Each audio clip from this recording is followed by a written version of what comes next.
Welcome to Fort Worth 148's podcast, where we meet to discuss Masonic topics and strive to build value in the Brotherhood. The opinions and statements of the participants do not represent any positions or stance of any Grand Lodge or Lodge and are solely the viewpoints of the participants.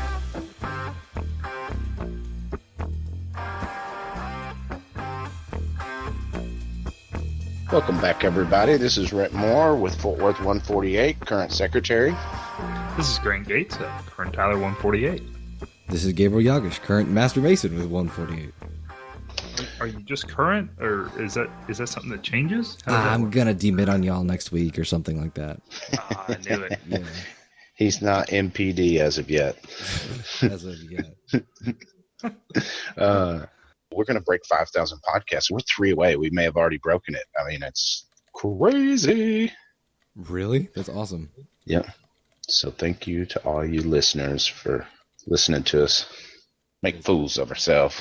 I think I'm getting the hang of it. We do news first, right, on the podcast? Actually, we're just quitting the podcast right now. No. Okay. All right. Let's talk news. In Temple news, Fort Worth Lodge, we had a great double EA degree on Monday. I think these two brothers had a blast. We're really glad to have them with us. They've been in the pipe for a really long time now, so it's finally through and done with. They are initiated into the fraternity. Afterwards, we went out to eat and we digested both food and ritual. Had a lot of good conversation. It was very enjoyable. Guys, brothers, welcome to the craft. We're glad to have you. Texas chapter. We had a great set of degrees. On Monday, we welcomed 3 worthy brothers into the York Rite and taught them how to earn their wages. On Tuesday, we conferred the Past Master and Most Excellent Master degrees on them. So 2 great nights, Monday, Mark Master Mason. Tuesday, Past Master and Most Excellent Master. Tuesday was kind of long, but it was very enjoyable. We wanted to thank all the companions that attended those 3 degree conferrals. We're always glad to have company, and the more the merrier. We're really looking forward towards the Royal Arch degree coming up, and I think that we're talking about June 19th. That may or may not change, but that's kind of what it's planned for. In local news, the Indian degree team Master Mason's degree in Garland was a hit. It was in Garland, Texas, at the Hella Shrine Black Horse Patrol Barn. It was a wonderful, incredible degree. They sung prayers in, I believe, Ponca and Osage. And so in the parts of the degree where we would normally recite prayers, they sang their prayers. And very cool. Very cool. There were some goofy parts, and then there were some very serious parts. And there were parts where, when I was listening to the parts, my hair stood on end. I got goosebumps all over just from how emotional and chilling and I guess serious it was. It was very beautiful. So many thanks to Hella Shrine and the MWSA of District Number 9 and East Fork Lodge 650 to help make this happen. But most especially, thank you to the Oklahoma Indian degree team. I think a lot of the brothers there saw something that they've never seen before, and I feel that I am the more enriched for having gone and seen that. So if you get the chance to see the Oklahoma Indian degree team confer a degree, go watch them, because it's gonna be good. In national news, in New Canaan, Connecticut, Harmony Lodge number 67 has fallen prey to a brother betraying his trust. The lodge treasurer has been charged with first-degree larceny after using the lodge's debit card in order to embezzle more than $54,000. This happened over the course of 4 years and was discovered last month. Last week, on Wednesday the 17th, he turned himself in to the New Canaan police. So be careful, brothers. Our thoughts are with the Brothers of Harmony Lodge in this trying time. It can be a huge setback. So, guys, we're thinking about you. Hope you get on your feet soon. In Little Falls, New York, last week a very interesting house went up for sale. It's got 3 bedrooms, 1 full bath, 3 half baths, and an area of 12,000 square feet. and it's going for $325,000. It also used to be Masonic Lodge. So you look at the building, the whole thing's a lodge building. It's been converted into a house. It is a living space. And so, they've got like bowling alleys, and they've got an auditorium type area that's been converted into like a giant living area. Kind of a very strange configuration for a house, but as something that's been converted, that's pretty neat. So it is kind of a bummer to see a lodge building with no lodges in it, but it is very uplifting to see that it still has a purpose. In Detroit, Michigan, go check out www.detroit.curbed.com. That's curbed is CURBED.com. One of their articles from May 17th has a bunch of gorgeous behind-the-scenes pictures of the Detroit Masonic Temple. All right, questions. Yeah, I've got two questions that I saw floating around the internet earlier this week. So, skulls, skull imagery, skull rings, skull shirts, there's a ton of that out there. And a lot of Masons wear it. And a lot of times it's like explicitly combined with Masonic imagery. So, skulls on apparel and other things in a Masonic context. Cool? Appropriate? Misguided? Tacky? What are your thoughts on this?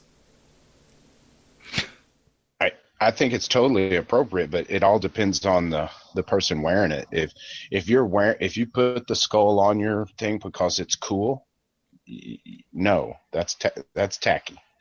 If you put the skull in your symbolism because it reminds you of your mortality and you give me some explanations with a little depth to it, that's awesome. TYA. But I have learned to do it respectfully. If you're going to go to a lodge with a bunch of old school brothers, don't go blasting in with a skull and crossbones, square and compass. You know what I mean? Be a little more mindful of where you're going to be, because some of the older generation, they don't like that at all. So I like the esoteric symbols of the skull and what we're drawn to remember and everything along those lines. The issue I have with combining a skull with your either Masonic t-shirt or your Masonic ring or anything along those lines is I'm instantly reminded every time I see someone with a skull t-shirt on of that kid or guy riding a motorcycle with ratted out pipes and a big skull and crossbone t-shirt with the sleeves cut off. That's just kind of like the image that comes to my head when we talk about putting a skull on a t-shirt is someone just trying way too hard to be way too cool. They want it so bad. So when I see it, I'm like, okay, all right, I know why he's wearing that, and I know what that means to him as a brother. But the first thing I think of is someone that's just trying way too hard on to build cool points. So I don't necessarily have a problem with it Masonically, but that's just kind of the image that comes to my head. So I choose not to wear it.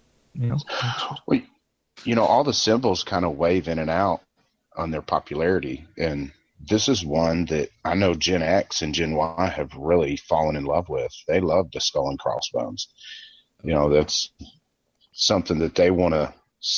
That's the kind of stuff they want to see more of. So we have to kind of find wiggle room for that. That's just a natural progression, I guess. And I'd have to say that, as a younger guy, I'm super guilty of that, because growing up as a teenager, I was a bit of a goth. And when I say a bit, I mean, I really liked goth stuff. So I'm still all about, wearing black and the skulls and stuff like that, even in a profane context. But it becomes even more interesting to me in the context of the craft. Once you look at kind of, the third degree, it's kind of in there, but not really. Then you look at the York Rite and it's there. Scottish Rite, it's there. And then you look outside of the Preston Webb framework, and it's definitely there in Blue Lodge in other countries. But yeah, I grew up obsessed with skulls. Well, I mean, you know, that's just, I don't know if it came from He-Man and Skeletor or whatever, but we've kind of accepted it. It's not that scary thing anymore, or that taboo symbol anymore to us, you know, because I'm with you. I know when I first joined, the skull was on everything. And then I realized, well, let me pick and choose where we, you know, insert skull. Like anything else, you gotta pick and choose where you put it. You know, if you like to drive like 90 and cut people off in traffic and flip people the bird, please don't put a square and compass on the back of your car. So you know, it's the same theory. You got to be mindful of what you put out there, because you don't want people to remember the crazy Mason guy. You know, at least that's how I see it. Do we have any other? Masonic specific social networks. So if somebody creates a website that says, hey, like this is specifically for Masons, and maybe they say it's on good faith, or maybe they ask you to show a dues card, you know, like scan in your dues card and send it to them or whatever. What are your thoughts on social networks that are specifically made for Masons? I don't know of any of them, but I think it could be cool. You know, since I quit Reddit, I really am kind of desperate for a new internet outlet in which to waste my time. So you know, I could waste plenty of time on an active Masonic social network. I can tell you that. I think that'd be really cool. Gabe, are there any out there right now? What's the big forum? Totally blanking on it. Yeah, it's educational. myfreemasonry.com. Oh yeah, Blake Bowden started that. So I used to be a moderator. Really? Yeah, there's no telling what I have posted. I have like 16 or 1700 posts on there. I go back and read them, and I'm like, man, I was young. Oh wow, that's always a fun impression to have of yourself. Yeah, it's like it's like that Facebook memories thing that pops up. At this point in my life, I kind of use that to delete stupid things that I said on the internet. I'm like, anything we're going to say 2009 is just going to get blasted. You know, we're just going to delete all that. That's a pretty good idea. Yeah, actually, now that I think about it, if I wanted, you know, as I speak here, recording my voice on a podcast broadcasted to the entire internet to hear, if I had to, you know, have a written record of all of my opinions on things Masonic, that was saved for forever in the internet, I'd be toast. So, well, it's good to see your progression, you know, because I definitely I can remember the state of mind that I had back then and how much I've changed and learned, and it's fun to go back and remember that, you know, because in a way I'm kind of proud of myself, you know, even though what I posted on there sometimes borderline idiotic. You know, you can see the youth dripping off of it. In the same sense, I know I'm not that same person. I've changed. I've become better. You know, still got some growing to do, a little bit. But did we have a third question, Grabe? Because I had a quick question for you guys. If not, that was it for my questions. So, you know, I thought about because I know we have a lot of listeners that have ever listened to podcasts because I helped them upload it and download it. So are there any other podcasts you can recommend to guys to listen to that they could get some light out of? So are we talking Masonic specific podcast or podcasts that can just in general that your favorite podcast that really blows your socks off and you learn something? The first is a podcast titled The Way I Heard It with Mike Rowe. It's about 10 minutes long each episode. It's great. Everyone knows Mike Rowe from Dirty Jobs. It's a fantastic little podcast. You know, the episodes are short and sweet. It's great if you have a short commute or if you're just kind of bumping from one place to another. I listen to that one without fail. And then I listen to the Dave Ramsey show. I'm a big fan of Dave Ramsey. The guy is hilarious. Just is. I listen to him every once in a while. I like Dave Ramsey. I think he's funny.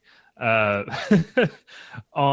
the Masonic side of things, the Winding Stairs, their posts are a little more intermittent than they used to be, but I enjoy the Winding Stairs. I enjoy the Masonic Roundtable. I enjoy Whence Came You. Hold on, let me get my other phone. There's one. Let's see. Omar posted Masonic Roundtable, and Matt, he posted Historical Light, Whence Came You, Tyler's Place, and then said, I love the way I heard it. The Roundtable's great because they cover news, and I'd say 90% of their podcast are just on point with Masonic education. Yeah, they've rarely had a dud.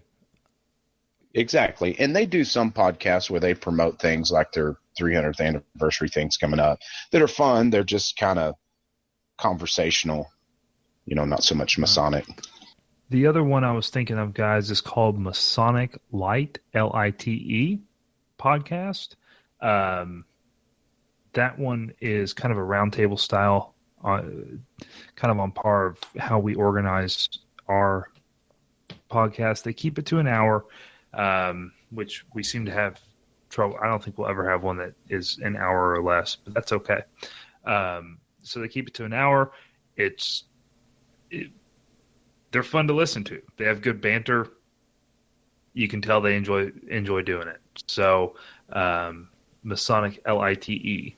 So the podcasts that I right now, the ones that I'm pulling up on my phone that kind of come immediately to mind. Obviously, the Masonic Roundtable, that's one that I listen to, or I'm trying to work my way through their entire back catalog right now. It's really good stuff.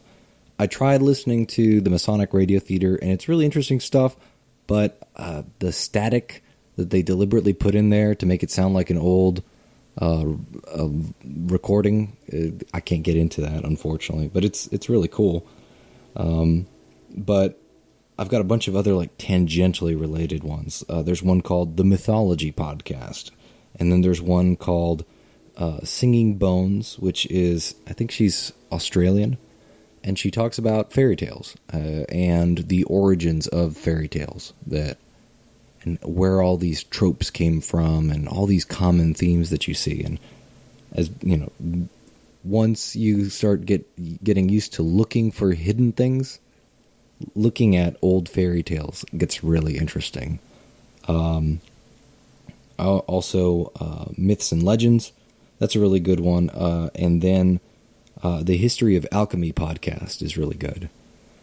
I'll go a little more off the path because I listened to the Roundtable. There's not many episodes I haven't heard. I've been following them for a long time. But I've heard every TED Talk podcast that's out there. Probably twice. There are so many that I listen to that tie back to Freemasonry in lessons one way or another. But it's just a phenomenal podcast to spread, kind of open your mind to different ideas that are out there. And the one that I think... Yeah, that's a good one. Yeah, TED Talks, no doubt. If you don't listen to those, you should. They are fantastic. They'll keep you entertained. But the one I listened to here recently the most is the Joe Rogan Podcast, which I cherry pick through. He has close to 1,000 episodes. But if you want one to listen to that kind of ties into Freemasonry, of course, they cover a broad topics. It's a 3-hour podcast. Joe Rogan is an interesting cat. I really like him. Yeah, and he had Graham Hancock and Randall Carson on, and Randall Carson talked a little bit about Freemasonry in there, but also about sacred geometry and different stuff like that. And it's phenomenal. It's really good stuff. Yeah, it's great if you're driving, man. Yep. So what are we on to next? Are we on to the content? We're going to talk about fake news, Masonic news. It's going to be huge. Yeah, today's subject is huge, as Grant says. We're going to talk about fake news, specifically the Taxil Hoax. Yes, and I this subject came to me listening or watching Fox News and hearing talk about fake news, and just like it was a new thing, and it's like that stuff's been around forever, and just thinking down a rabbit hole went there. I was like, oh, let's talk about Leo Taxil.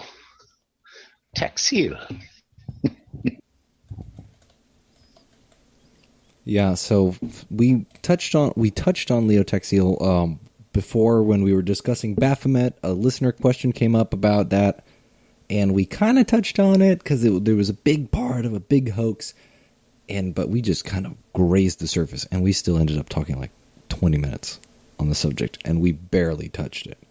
So there's a wealth of subject on this dude and what he did. Basically, if you're not familiar with it, he wrote a bunch of stuff about 100 years ago or actually over 100 years ago, that is still being used as anti-Masonic ammunition, so to speak.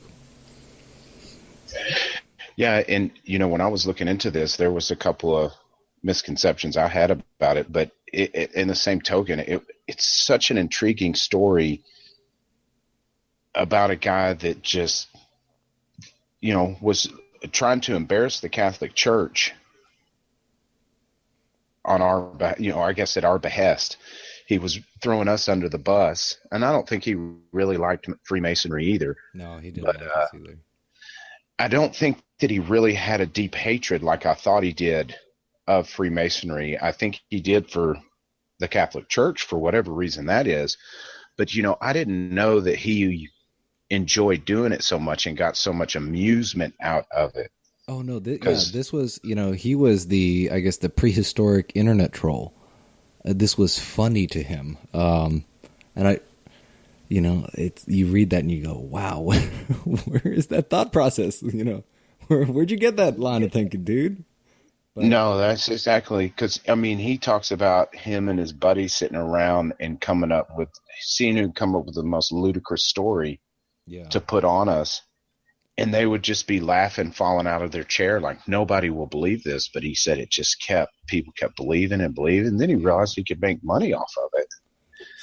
So let's rewind to the beginning. So he was born, everybody do the time warp. So March 21st, 1854, Leo Taxil is born. Except his name isn't Leo Taxil because that is a pen name he took. His name when he was born was Marie Joseph Gabriel Antoine Jogand Pages. And I don't speak French, so I know I butchered that. My apologies to any of our listeners that just cringed into their seats. And so he was born in Marseille, France. And when he was a little kid, he was placed into a Jesuit Catholic school, and he quickly discovered that he hated everything about Catholicism. So I don't know if it was that school that kind of soured him on it, or if it was the religion in general, but that's kind of when he figured out, like, this is not for me, and he was like 5 at the time, right? But he started a writing career. He wrote a bunch of anti-Catholic books. He had a bunch of anti-Catholic pamphlets. He ran an anti-Catholic daily newspaper, and some of his works include La Bible amusante pour les grands et les enfants, which is the amusing Bible for grown-ups and children, which is a satire. La vie de Jesus, the life of Jesus, also a satire. Le débouche d'un confesseur, the confessions of a confessor. And then Le pornographe sacré, la confession et le confesseur. And that's sacred pornographers, confessions and confessors. And then he was cray-cray. Les maîtresses du pape, which is the mistresses of the Pope. And he, let's see, that one I think he got fined for. Yeah, because he got in trouble at some point for writing. He got put on trial at one point, right? So it was in like the late 1870s. There was it was like a flyer or a pamphlet. It was something small. It wasn't even like one of his big money-making books. It was like literally something that he was handing out in the street. And it was called Avala Calotte, which is down with the cloth. And I keep murdering this French, but I'm sorry, guys. I'm enjoying it. Keep going. But so the whole thing this was actually brought to him, I think, by the French government, because they said, hey, you're insulting a state-recognized religion. This is not cool. And it's like complicated because it's part of like a libel law, but there's a religious thing behind it. It ended up getting dropped. So, for better or worse, religion did not interfere with free speech. He did, however, get pretty heavily fined for libel because he published a book called The Secret Loves of Pope Pius IX. And that one, because it was not against the church, and because it was against a specific person, like they were able to like nail him down for libel. So gotcha. This is when he goes kind of on a rampage, right? In terms of like being just really mad. He went from mad at the Catholic Church to furious at the Catholic Church. So, for a guy that's publishing a daily anti-Catholic newspaper, like he's really starting to ramp it up. Which, where do you go from there? I don't know. So in 1881, he'd been initiated as an entered apprentice in a Masonic lodge. Leo Taxil was, for a period of time, he was a Mason. I did not know that. Yeah, he was a Mason. And then he was expelled for unmasonic offenses. Surprise, surprise. Yeah, so, and I think the one of the sources that I pulled used a different phrase. There were a couple different. One source said unmasonic behavior. Another one said disreputable conduct. And then another one said that like he was just kind of a sleazeball. So either way, his lodge didn't like him being around and they expelled him, probably with pretty good reason based off of the character that we know right now. Yeah? Do we know how quickly he was expelled? For sure. It was real fast. It was within a couple years, I think, because the whole thing that kind of kicked off the hoax is this a papal bull that was published by Leo XIII in 1884, and it was mostly a condemnation of Masonry, and Taxil used this as kind of his springboard. So I think that this was something that either he'd already been expelled at this time, or maybe it's what caused him to be expelled. But we're talking literally like 3 or 4 years that he, at most, that he could have been a Mason, because when Pope Leo XIII published the Humanum Genus, the condemnation of Masonry, Leo Taxil publicly renounced all of his past behavior and converted to Catholicism in public. But there'd been about 7 or so papal bulls condemning Masonry prior to this, so this was nothing new. There's a couple of choice quotes, but they're all really long because it's a papal bull and they use papal language. But it talks about how humanity's divided into 2 parts, and one of them is all about truth and virtue and God and the kingdom of God and the true church of Jesus Christ. And then the other one is the church and the kingdom of Satan, and how the partisans of evil are being organized and led or assisted by the strongly organized and widespread association called the Freemasons. So Pope Leo the 13th kind of committing a party foul here, saying that, we're literally assembling the army of Satan on earth. So that's kind of, thanks, bro. Yeah, appreciate you. Yeah. So, but Taxil read this, and I don't know, because he was already publishing as Taxil. But yeah, so he heard this, he saw this papal bull published, and he just heard a giant cash register go ka-ching in his head. And so very, very publicly, he announced that he was renouncing all of his former work, and he converted to Catholicism, and he was welcomed by the Catholic Church with open arms, and multiple Catholic churches had issued excommunications against him in the past, and the Holy See issued a blanket pardon for all of his excommunications.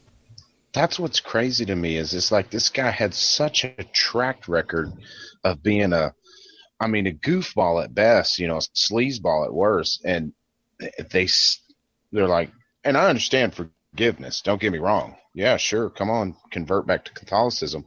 But man, did they welcome him with open arms. Yeah, they overly so. So at one point, I had read a theory, and it didn't have too much backing, but that effectively Taxil was under the point of a sword by the Catholic Church, and he converted, and the Catholic Church helped organize the release of the anti-Masonic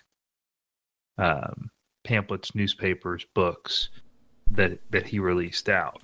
So that makes sense. Yeah, they used him as a tool. Effectively, they used him as a tool, and the conversion was effectively to save his own life.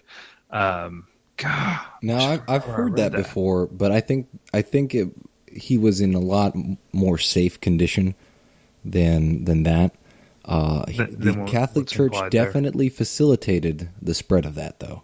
The spread of the anti-Masonic material he was publishing, they definitely facilitated that. But I think it was much more of a cooperative and collaborative sort of effort. I think it was a lot less under duress. Do you have in your magic notebook there, Gabe, stuff that he wrote that went on in the Masonic Lodge? Because some of it is just outrageously crazy. Oh, yes. It's awesome. I have a whole list of bullet points on that, actually. Yes, fire away. That's the best. He converts to Catholicism. And they welcome him. They forgive him. And we're just, we're sitting here going, what? But they were cool with it.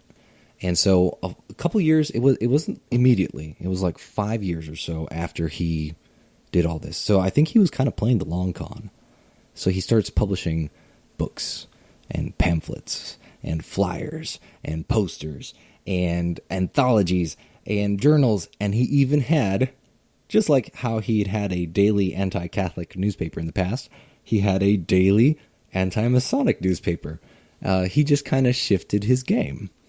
And he worked with this guy called Dr. Carl Hax, who may or may not have existed. I'm not really sure. I kind of forgot to follow up on Carl Hax, but if he's like the other people that Taxil knows, he may not have existed. But he came up with some pretty crazy stuff about degrees, like in the Entered Apprentice. The whole, they introduce you to the idea of keeping the secrets. And so he said that in your Entered Apprentice degree, they performed a simulated murder achieved by killing a shaved sheep. So what they would have you do is you'd be hoodwinked or whatever, and they would have a willing brother laying down on the floor or whatever, writhing and struggling and stuff like that. And they would make they would make the candidate feel the chest, feel the arms, feel the face of this guy who's like trying to get away. And they said, this is a man who has betrayed the secrets of Freemasonry, right? And they would give the blindfolded candidate a knife and then swap the guy on the floor with a shaved sheep and make the candidate stab the sheep and shove his hand into the wound, right? To prove you killed the traitor, right? And so, but this is what Taxil said. Like, this never occurred, anything like that. It's just something he made up. It's the kind of thing that you would see in a horror movie, and I love it from a, as a Mason, I'm kind of mortified. As a horror movie junkie, I'm all about this. It's kind of ridiculous, But, well, since we know it's fake news, it should be amusing to us. Yeah. And that's the whole reason we're talking about it, because it's crazy amusing. Fake news, sad. Yeah. But things got crazier. So, he started off with a simulated murder sacrifice thing. And then he said that in lodges, they would cast spells that allowed tables to float. And that furniture, they would cast spells on the furniture that would turn the furniture into crocodiles. And because of his research on this magic casting lodges, he was awarded with the Order of the Holy Sepulchre by Pope Leo XIII. This is like one of the biggest honors the Catholic Church can confer. I read too that they turn the furniture into an alligator, and the alligator plays the piano. Oh, really? It was a piano playing alligator? Yes, a piano playing alligator. And that's what was so crazy, because there's an interview that they have with him. I read on the internet. You can Google it. Comes right up. That he talks about how we just come up with crazier and crazier stories, basically trying to convey to everybody that we're lying and this is all a joke. But they just kept buying it. Kept buying it more and more and thinking it was the gospel. Yeah, and I'll pull up that quote in a bit, because the verbatim quote is pretty fantastic.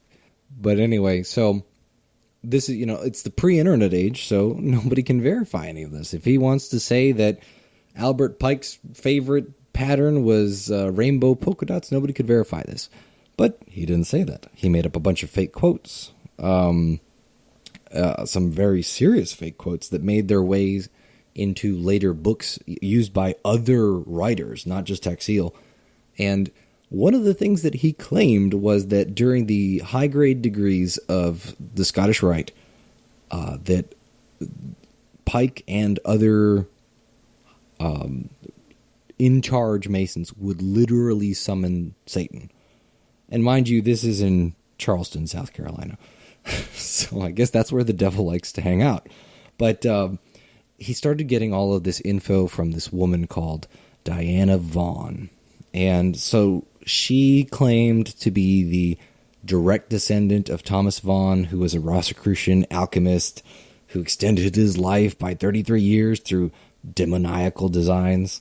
And she betrothed herself as the bride of Asmodeus. And because of that, she was summoned to stand before Satan himself in Charleston, South Carolina. And there she was consecrated a high priestess of Satan by Satan in the presence of Albert Pike himself. And she could also turn into liquid and could walk through walls. And she eventually somehow ran into Taxil, and he said, hey, this is pretty dark stuff. You should kind of think about Jesus. And converted her to Catholicism.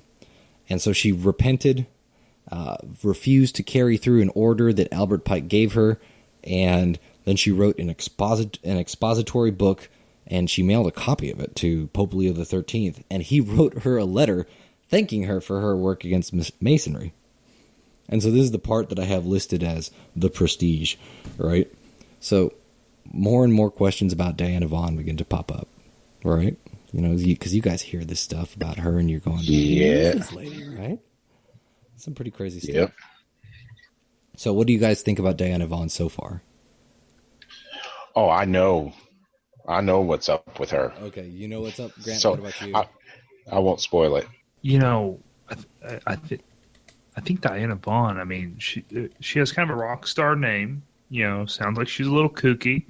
Maybe she was doing some drugs, maybe partying a little too hard, playing the air guitar a little bit. So that's where I'm at right now. Y'all want to know what her middle name is? What is her middle name? Casper. No. Oh, no, she got to be made up. Yes. Ding, ding, ding. Yeah, exactly. So the press and publishers and everybody start to ask more and more questions about this Diana lady, right? And Taxil says, no, it's cool. I'm going to introduce her to y'all, and he calls a giant press conference, and he says, be here on this day at that time, and I'm going to introduce Diana Vaughn to y'all. She's the one that's giving me all of this information. It's unbelievable. You'll love her. She's the best. Anyway, so he calls the press conference, and then he tells them, hey, Diana Vaughn, the Masonic high priestess of Satan, never existed. Diana Vaughn, the professional typist in my employ, did exist. She was his typist, and he asked her if he could use her name for the books, and she thought it was hilarious, so she said yes. the high priestess thing, she didn't exist. But Taxil said that this was like the third or fourth of a series of really big hoaxes. The first one was that he convinced a bunch of people in Marseille that the harbor was shark infested, and it caused people to go into a panic. And then the second hoax he did was convincing both regular residents of the area and the press that there was an underwater city in Lake Geneva. And so then it all kind of culminated in this, the Masonic hoax, including Diana. So that was kind of like the big thing. He was just like, man, I pulled the wool over your eyes in the biggest way. And then he went on an official statement and he thanked the Catholic bishops and Catholic newspapers for helping his hoax to be born and for making him wealthy through their anti-Masonic sentiments. And the audience was furious. The police had to escort him and put him in a jail for his safety. Not because they were arresting him, but literally because they had to make sure that the mob didn't kill him. Dude was a jerk, man. It's great. No, and I read, this was actually on Wikipedia, the Luciferian quote is what it's referred to. Yeah. Where they talk about the higher degrees. Part of that book that got published by somebody else. Yeah. Well, it was published, let's see. Let me pull it up. Abel Clarin de la Rive. Abel Clarin de la Rive. Yeah, and it says that it was never in Taxil's work, or Vaughn's work, that this was made up and just quoted Vaughn. So whether that's true or not. He cited Diana Vaughn, and it's part of one of the things that de la Rive retracted when Taxil came out publicly saying that this was all a hoax. De la Rive retracted pretty much 15 years. He recanted about 12 years of his own work, including this book. He was an anti-Masonic author. De la Rive. He was French, but he was bigger in the U.S. than he was in France, and he just leaned on Taxil super hard in terms of borrowing material. I'll say borrowing generously, but that quote comes from the book Woman and Child in Universal Freemasonry, and he attributed it to Albert Pike via Diana Vaughn. So he cited her, and it's like in one of the books or not books, but like one of the papers or something like that Taxil published as Diana Vaughn. And the full quote is really something. It's which we must say to the world is that we worship a God, but it is the God that one adores without superstition. To you, Sovereign Grand Inspectors General, we say this, that you may repeat it to the brethren of the 32nd, 31st, and 30th degrees. The Masonic religion should be, by all of us initiates of the higher degrees, maintained in the purity of the Luciferian doctrine. If Lucifer were not God, would Adonai and his priests calumniate him? Yes, Lucifer is God, and unfortunately Adonai is also God. For the eternal law that there is no light without shade, no beauty without ugliness, no white without black, for the absolute can only exist as two gods, darkness being necessary for light to serve as its foil, as the pedestal is necessary to the statue, and the brake to the locomotive. Thus the doctrine of Satanism is a heresy, and the true and pure philosophical religion is the belief in Lucifer, the equal of Adonai, but Lucifer, God of light and God of good, is struggling for humanity against Adonai, the God of darkness and evil. And that's horrible, Gabe. It's pretty awful, isn't it? Right? Yeah, that's crazy, man. And I guarantee you, I could go find a website that was built in the last 10, 15 years, if not sooner, that quotes that very thing. You don't even have to go back that far. I was involved in an online conversation with somebody a month ago where they were asking me questions about Masonry, and they pulled up this quote of quote-unquote Albert Pike's. And they said, what's the deal here? I thought you were a Christian. And I said, yep, because that's not a real quote. So, no, I mean, what is it? 120-something years old, and it still is permeating fake news. It's just like pungent, carried through a century.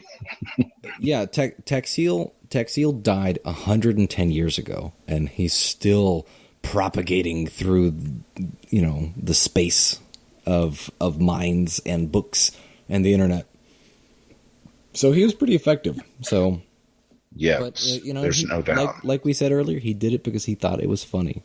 The quote that you were talking about this is his quote. It was in an interview shortly before his death. "The public made me what I am, the arch liar of the period. For when I first commenced to write against the Masons, my object was amusement, pure and simple. The crimes laid at their door were so grotesque, so impossible, so widely exaggerated, I thought everybody would see the joke and give me credit for originating a new line of humor. But my readers wouldn't have it so. They accepted my fables as gospel truth, and the more I lied for the purpose of showing that I lied, the more convinced they became that I was a paragon of veracity."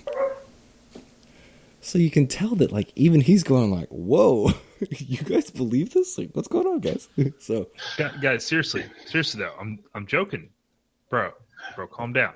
It's just a prank, man. It's just a prank. And I buy that You're on halfway. camera, bro. Like, calm down. It's cool. I think that's a sociopath reasoning his behavior in old age, because that's the thing. When I read that quote, which was just the other day, it was just like it came off so pompous and crass. It's like there's no way. That it made me realize and reinforce that there are guys out there, there are people out there that are just bad dudes and just at their own amusement like to watch, throw a monkey wrench into the machine and just watch it bust into pieces for their own amusement. Well, there's that great Joker quote, some men just like to watch the world burn.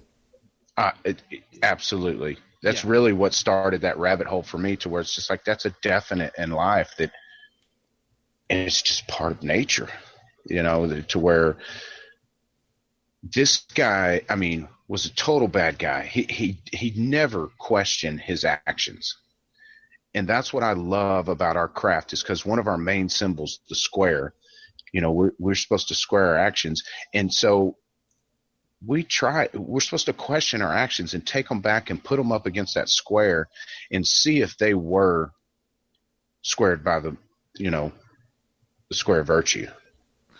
Well, and this stuff it affects us today. I had a friend very similarly asking me about Freemasonry and was very, very upset that I was a Freemason because it meant I was not a Christian. And I asked them why, and they sent me a spreadsheet published by their church quoting the Luciferian doctrine. That's awesome. 100 years later. Well, 10 years later, and we're still dealing with this. Yeah. So what does this mean for us today? And nothing good is the answer, from the chick tracts to your friend quoting, church materials at you that cite this stuff to the satanic panic of the 80s, where, people published all sorts of stuff and then Masons got implicated in it again. It seems like it doesn't end. Well, with our... go ahead. How we're charged not to defend our fraternity, which I love. I love that. We don't waste our time with that kind of behavior. It kind of allows organizations like that to run rampant on us, and it reinforces the fact that this is an internal journey. We're not out there to defend the craft because obviously it's going to weather the storm. It's going to make it.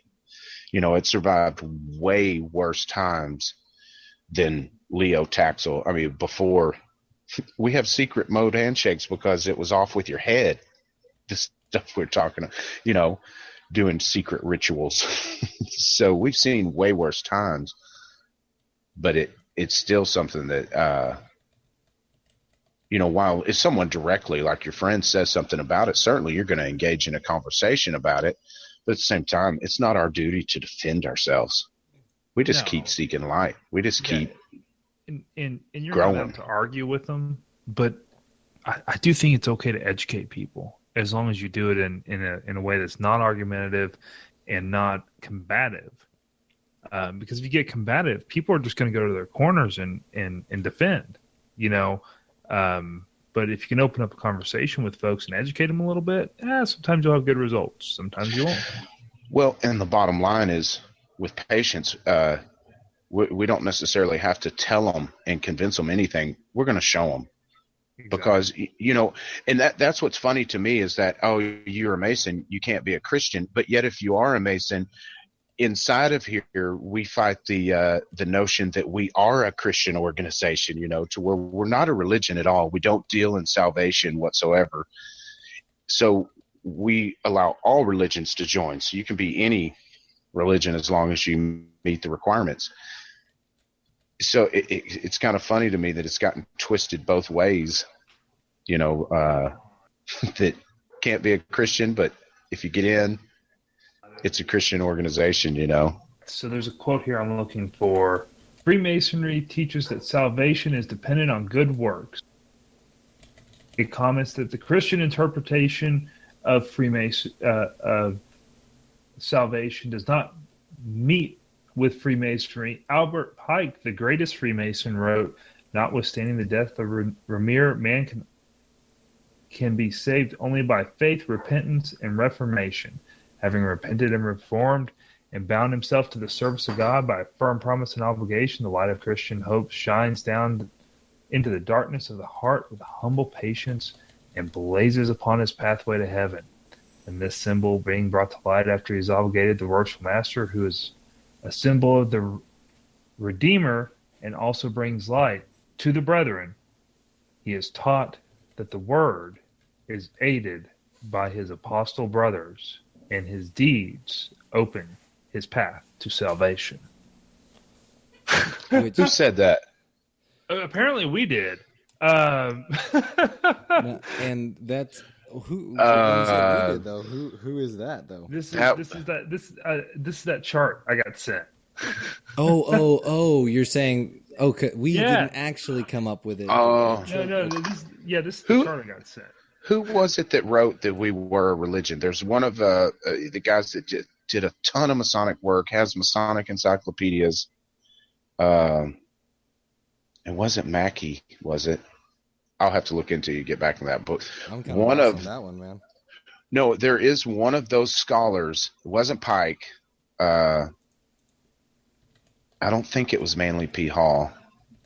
Well, if it was Manly P. Hall, I can totally see that because everything he wrote about Freemasonry, he did before he was a Mason. So it might have been Mackey. I don't know. I'll get back to it. But there is. I've read it.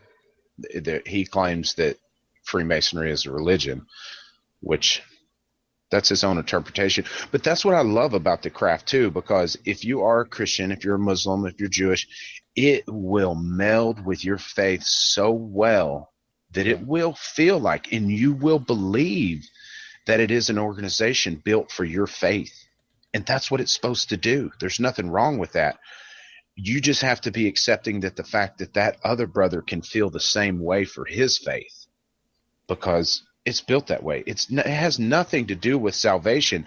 Although any book, whether it be the Quran, the Bible, they have teachings about temperance, fortitude, prudence, justice, brotherly love, helping the poor, all those kind of things that we teach about actions and deeds we do while we're alive. Doesn't have anything to do with getting into heaven. It has to do with being happy men and contributing to society just because that's the right thing to do. Then insert your faith. Therein lies what happens after you pass on. Masonry's got nothing to do with that. Yeah, it's a supplement, you know. There was a conversation I had recently, like, hey, I'm looking for a pretty good church. Should I go to join my local lodge? And I said, absolutely not. If that's what you're looking for, no. It's not a church. Yeah, no, and because I tell new candidates all the time, it's like a self-help book, but it's ritual. Self-help ritual is what I call it.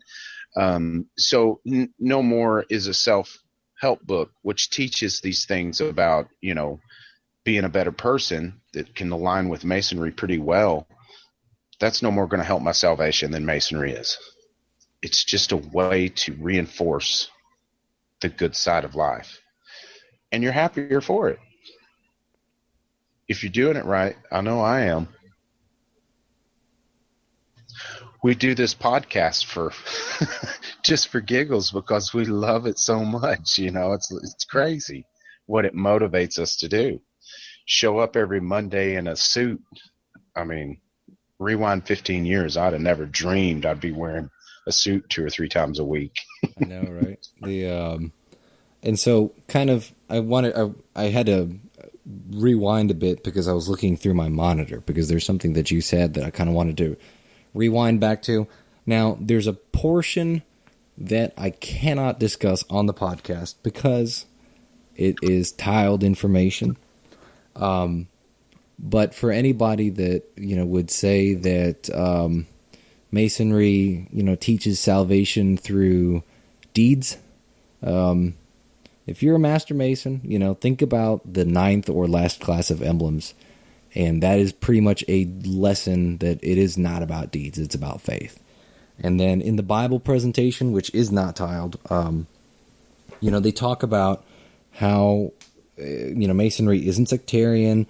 The only thing that we have in common is the Book of Sacred Law, which, in the Texas Monitor is the Bible, right? And they talk about this. There's a beautiful passage on it.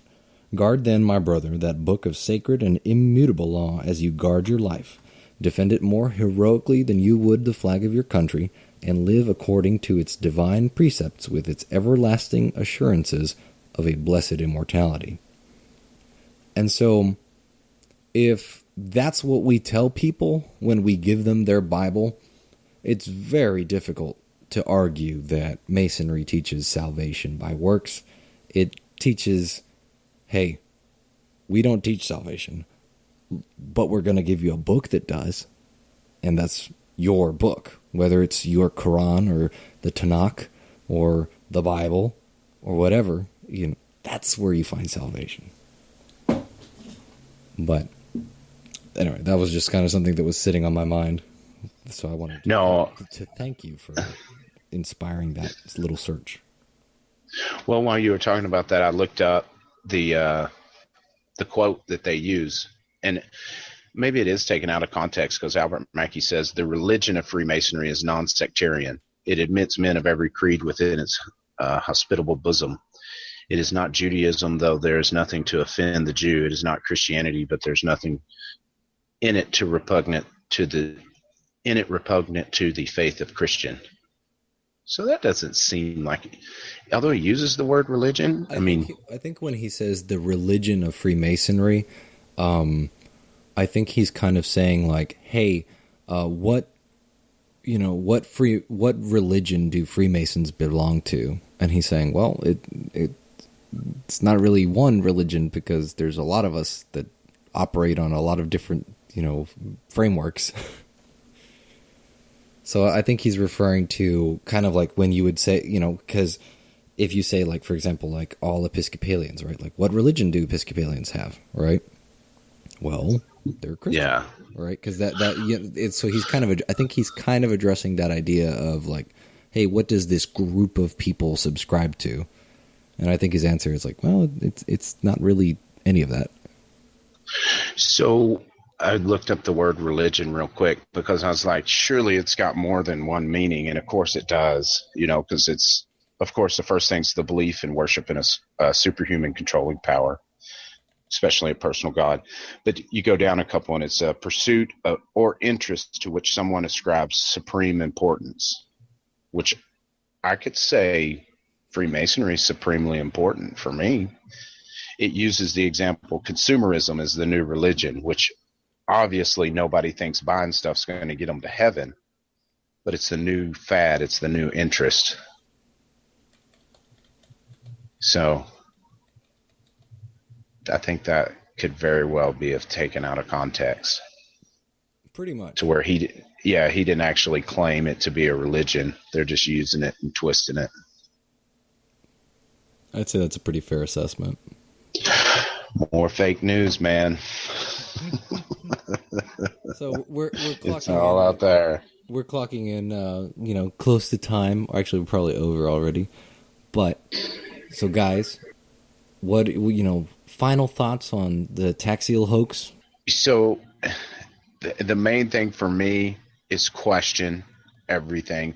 Be secure enough in your faith, in your Freemasonry, what you think you know, to be able to question it and try it against the square and get to the bottom of it, because it's obvious that through Taxil, through so many examples today, that people can just become such followers and fall for, just ludicrous stuff because they get wound up with it, and they no longer can go back. They feel, I guess, it's become truth to them and they can't find their way back out of it. So just be wary and be always ready to try something. Those things you hold nearest and dearest to you, I think, should be questioned most often, because it's gonna make that faith stronger if it's truth to you. I think the story of the Taxil Hoax should remind us. Maybe you want to take a minute to say, no, it's not really the Illuminati. Don't play along with those jokes, because the more you let that kind of stuff build, the more it's going to turn people into reading crazy stuff like that, and that's not good. So I would say, I think it reminds us all that, one, people will believe a lie when it's a good lie to believe. Two, when you hear it and there's something that you can say without being argumentative to help set folks straight, it may be worth it. Maybe worth doing. So for me, that's the Taxil Hoax. Is just remember, guys, we still got to guard our west gates. Yeah, and I guess for me, the main takeaways, plural, I guess, is that there are people that will do terribly malicious things just for fun, as we kind of realized here, and that this kind of thing it's not new, but it didn't go away. It's always been here, and it's gonna stay. You look at the current social and political climate right now, and there's a lot of this kind of behavior coming from all over the place. And maybe it's not always for amusement, but it's never not without the intention of accomplishing something. So people spread lies on purpose.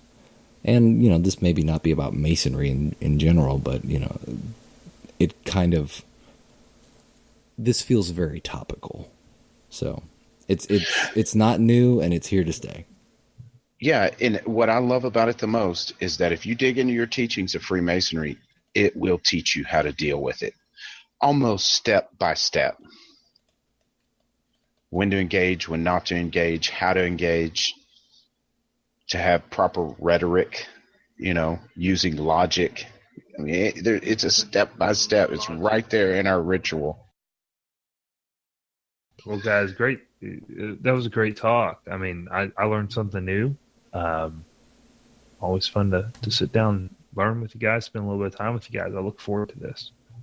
Yeah, I think it was a great, relevant topic this week. Hopefully it comes across as much fun as I had.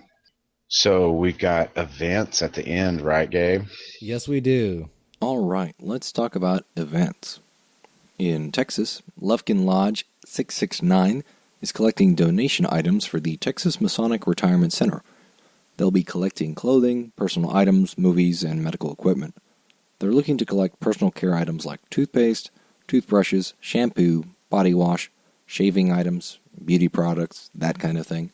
Additionally, they're looking for puzzles, playing card games, and regular board games, and especially things that are in large print. So think crossword puzzle books, the hidden word puzzle books, that kind of thing. Large print books, if you have large print books, or merging into the multimedia categories here, music, movies, especially movies that have subtitles. Those are also very useful. They're very appreciated. Please make sure that clothing and shoes are new or gently used. If you've got wheelchairs, walkers, IV stands, medical boots, that kind of thing, and you don't need them anymore, please consider donating those too.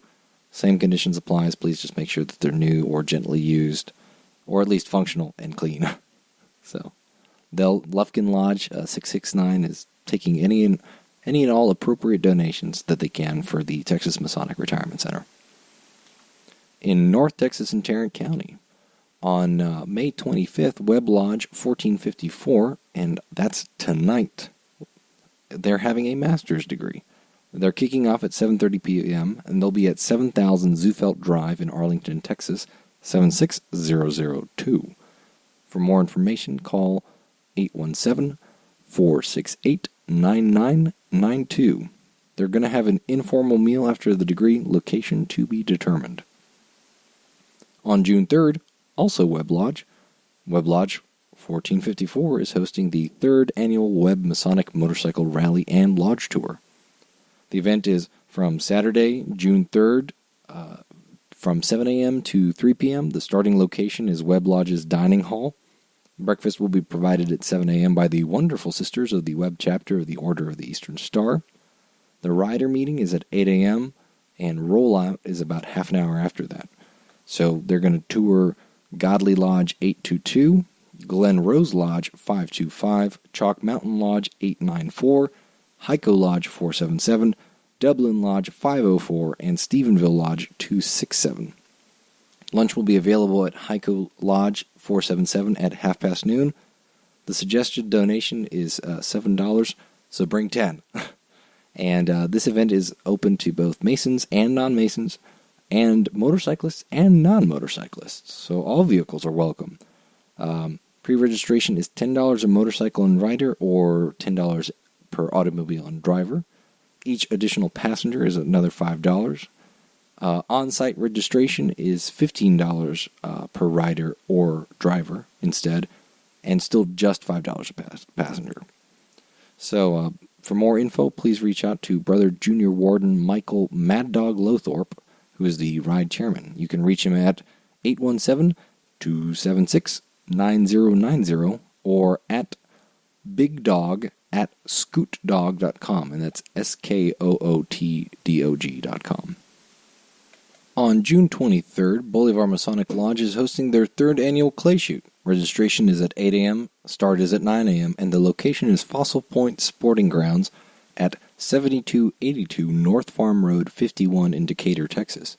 The event will be organized into 4-person teams at $100 per person. Lunch is provided. There will be trophy belt buckles that will be awarded to the highest overall team score and the highest overall individual score. First, second, and third place will also receive trophies. Station sponsorship fees are $150 per station. Ear and eye pro are required, and you must bring your own ammo. Please. So please send your registration to Bolivar Masonic Lodge before May 23rd. If you want to give them a call, you can reach them at 940-458-7565, or you can email them at secretarybolivar418@gmail.com.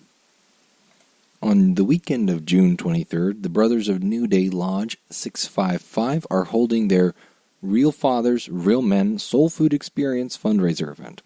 They'll be providing chef-made tasty meals to go. Each meal is packaged in a reheatable container for ease of preparation and serving.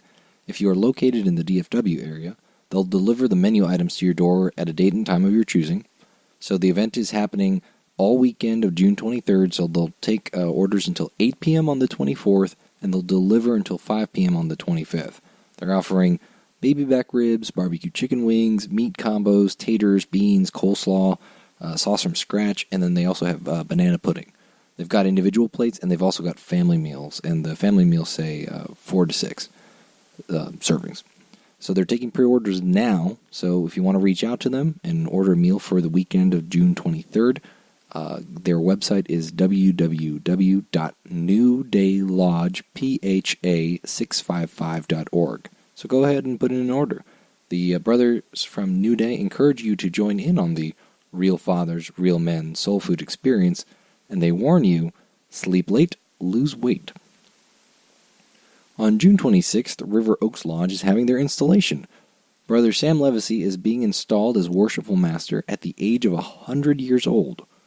Most Worshipful Grand Master Jerry Kirby will be presiding over the installation, and the Terry County Commandery Standard Guard will be presenting the American and Texan flags. The meal will be at 6 p.m. and the installation will begin at 7 p.m. Fort Worth Lodge's very own Senior Warden, soon-to-be Worshipful Master Greg Wright, will be smoking the barbecue. So that's really good. It'll be very tasty. So please come and join us in welcoming our favorite centenarian, Brother Sam, to the Oriental Chair once again. So in temple events, Thursday, May 25th, that's tonight, the Fort Worth Scottish Rite Valley is putting on their 4th annual festive board. The reception is at 6:30 p.m., followed shortly by dinner. The keynote speaker is Brother Eddie Robinson, who is a former Major League Baseball player, coach, scout, manager, and I think a couple other things.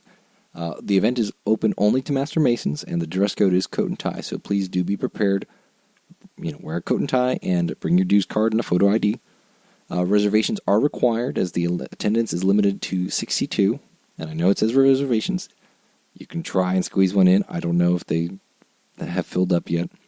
But the cost for dinner and wine is $30 now, since it's past Tuesday, May 23rd. So dinner and wine, $30, still a pretty good deal if you can get a spot. So you do have to make a reservation. It might still be too late, I don't know. But you do have the choice of prepaying or paying at the door. So if you want to make your reservation, call 817-335-6004 or email fwsroffice@fortworthscottishrite.org with your name, lodge affiliation, phone number, and email address. You can pay by phone via credit card or check by mail. Well, day of might be a little bit rough for that, so maybe not check by mail. Or cash or check in person at the office, which at this point is probably your best bet. So the proceeds benefit the Fort Worth Scottish Rite Almoners Fund. On Saturday, May 27th, that's this Saturday, we're having an open house, and this is all the lodges in the temple. So all the lodges in the temple will be holding an open house from 10 a.m. to 2 p.m. It's kind of this year's annual open house, as dictated by Grand Lodge.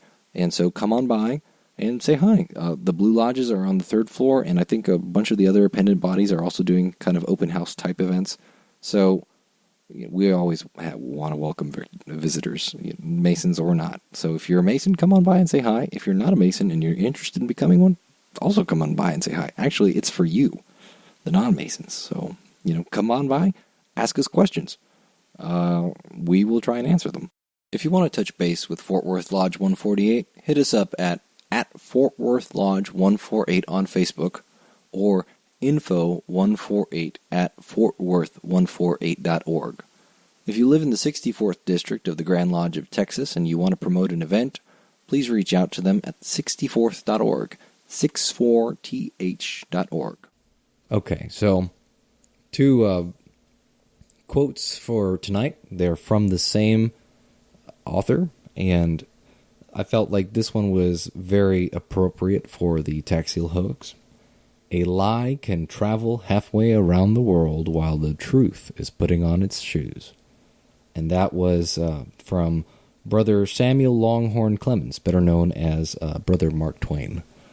And a follow-up quote, also from Brother Twain: never tell the truth to people who are not worthy of it. Those are great. It reminded me, if I may, of a quote that I told my cousin a long time ago that I gave credit to Andy Griffith. Did you ever watch that show? So he quoted Shakespeare, and I didn't know it was Shakespeare. Yeah. So it goes, my, what a tangled web we weave when at first we attempt to deceive. And I was like, yeah, Andy Griffith said that. He's like, no, that was Shakespeare. I like that misattribution there. Yeah, well, yeah, but it fits too, because once you tell that lie and you hold to it, man, it starts getting crazy. It's lie on top of lie. Yep, absolutely, man. If you always tell the truth, you don't have to remember a thing. Yeah. There's actually another Mark Twain quote that I saw that, and I figured I'd keep it to 2 quotes max. But there is literally, like, Mark Twain says a quote that is very, very similar to that. Where it's like, hey, like, you don't need to worry if you always tell the truth.